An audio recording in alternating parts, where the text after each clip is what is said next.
Welcome, friends. My name is Sophie, and I am a yoga health guide on her journey for truth, hydration, and wholeness. I am grateful our paths have crossed. Enjoy the episode. Hello, friends. It is Yogi Sophie once again. I am sitting here outside. It's a nice sunny day, but it's really windy, and I'm hanging out with one of my new best friends, Millie, who's a little cockapoo. And Smidge is hiding in the corner. And today, I'm thinking a lot about the lifestyle changes that I am trying to make, as well as the way that I have been, the opposing forces that I've been teetering on lately. So last year, I dove into work on North Node, South Node in astrology. And so these are where the nodes of the moon were at the time you were born.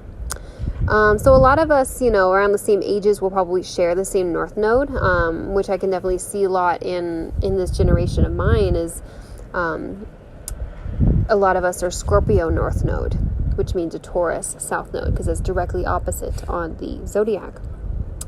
And a Scorpio South Node, Scorpio is all about digging into the depths of your soul and finding out how, for me, it's finding out how far are you willing to go for the truth? How far are you willing to go to get to know yourself, to uncover all of the facade that you may be putting on just because of your ego, And that's the beauty of Scorpio. And although, I have my reservations about Scorpios as people, I honestly love it. It's helping me to embrace this shadowy, darker side of myself, which we all have. And so this half of me has been teetering with the Taurus South Node half of me. And so your South Node typically represents how you've been in your past lives, while your North Node reflects how you are evolving for your future lives. And so Taurus South Node means that that's something that I need to begin letting go of. I need to let go of staying comfortable. I need to let go of needing super financial abundance or security or success or all of the touchy-feely, good, pleasurable things, And not to say that I can't enjoy those in good, medicinal doses, because we all need that as humans here. But it's really calling for me to push myself, being a Scorpio North Node. And typically our imbalance comes when we're sitting in our South Node. That's where we begin to make choices from a place that's not quite as centered as what I'm seeing. And so how does that look for me? Taurus South Node, Scorpio North Node. I teeter so hard with wanting to stay pure and clean so that I can connect to the deepest parts of myself, be strong and not give in to the temptations that is Taco Bell, unfortunately, which I am suffering from today. And hey, Smidge, that's enough.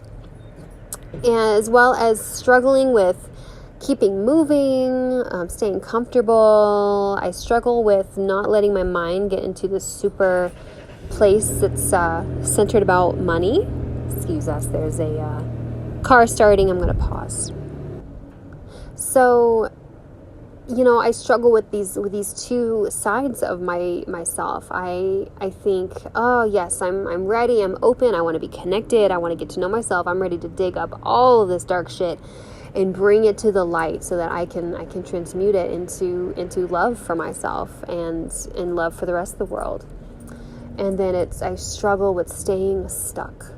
So Taurus is an earth sign, and when out of balance, earth is mud. It is stick. It's slimy. It's hard to shift out of, hard to move, And I really want to clean out all that sludge, but it's definitely a difficult seesaw that I tend to be on, So part of the lifestyle transition that I've been looking into and playing with is Fruitarianism. And some people may think that kind of being all in on one thing might not be healthy. We should have a real rounded diet and all of that. But I'm discovering kind of a different level of stuff where, Smidge, that's enough. So fruitarianism might be a drastic way of living, right? There's something that I've been discovering, and again, this is me seeking the truth. Hey, that's enough. Take 3. So I'm diving into this idea of fruitarianism, where yes, you eat nothing but fruit. And this is just a stepping stone on the way to a deeper, for me, what feels like a deeper truth. Something I've discovered is, as well, that goes beyond fruitarianism, is breatharianism.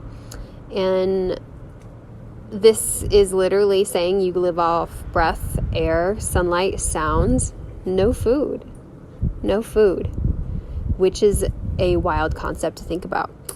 And so breatharianism, from my understanding, is kind of one of those lifelong practices, a lot of, monks or people who are living super ascetic lives, they can do this because they've been doing it for a long time.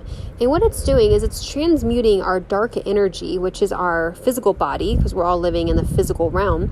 It's transmuting this dark energy as just its density, its mass, into a lighter energy. It's bringing us up into the more etheric realms, and beyond, whatever's there, right? And this is a place that I would like to begin exploring for myself, because the more I feel clean and clear, like the better I am with my diet and in my intake of media, the more connected I am to that God consciousness, to the universe, to those around me, and ultimately to love.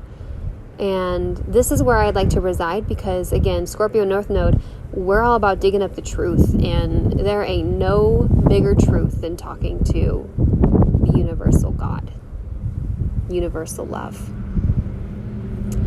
So that's what I've got for you today. It's really interesting. If this sounds interesting to you, the person I've been learning from, his name is Nick Caputo. He's on Instagram, YouTube, Facebook, all as Grub from the Garden, like GRUB from the Garden. And he's on his way to be breatharian. He's been doing it for a couple years, and he's teaching people and teaching you how to eat the air, eat the sunlight, just eat your breath. And so I've been diving deeper into breath work, and that's been taking me to a whole nother level as well. And playing around with those fruit-only days, and learning to find the strength to resist Taco Bell at the end of the day. So if you have any questions, feel free to ask. Definitely check him out. Again, it's Nick Caputo, Grow from the Garden. I am Yogi Sophie, and I am also online, Instagram and whatnot, yogisophie.com, yogisophie7, and do all those magical things that tell folks about it. Thanks so much, and have a lovely day. Namaste.